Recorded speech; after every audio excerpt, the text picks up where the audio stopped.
Petite fable à partager. Le juge, le vieillard et son bien. Les juges ont parfois tâche rude, il leur faut étudier longtemps pour prononcer en homme prude sentence, verdict et jugement. Pour avoir vécu trop longtemps, un vieillard passait en jugement. Sans doute est-ce un signe des temps, vieillir est délit maintenant. On lui reprochait notamment d'avoir perdu en vieillissant l'autonomie, l'entendement, de coûter cher à ses enfants et d'être devenu dément. Comment devenir centenaire sans vivre longtemps? Quelle affaire! Notre homme y pensait tout le temps, heureux parfois d'être vivant, triste souvent d'être souffrant, entre vivre encore et mourir parfois, il ne savait choisir.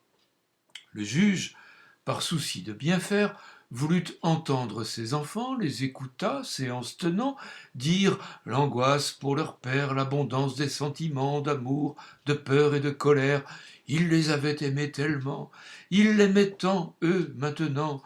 Aux magistrats, ils demandèrent de le mettre en établissement, bien fermé, comme on sait les faire pour les déments déambulants. Il en mourrait certainement, mais qu'importe, pour un centenaire, mourir demain ou maintenant, ce qui compte, c'est la manière. Il serait entouré, vraiment. Le juge, pour faire la lumière, vers le médecin se tournant, « Docteur, vous êtes un expert en gériatrie, en vieillissement. Redoutez-vous qu'un Alzheimer soit à l'œuvre dès à présent ?»« Certes, sur le plan cognitif, son état n'est pas très brillant.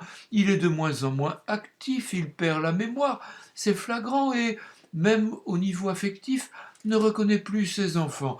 Faut-il le placer pour autant, l'enfermer? Est-il si dément? Au fond, je ne peux me résoudre qu'il n'y ait d'autres pièces à coudre.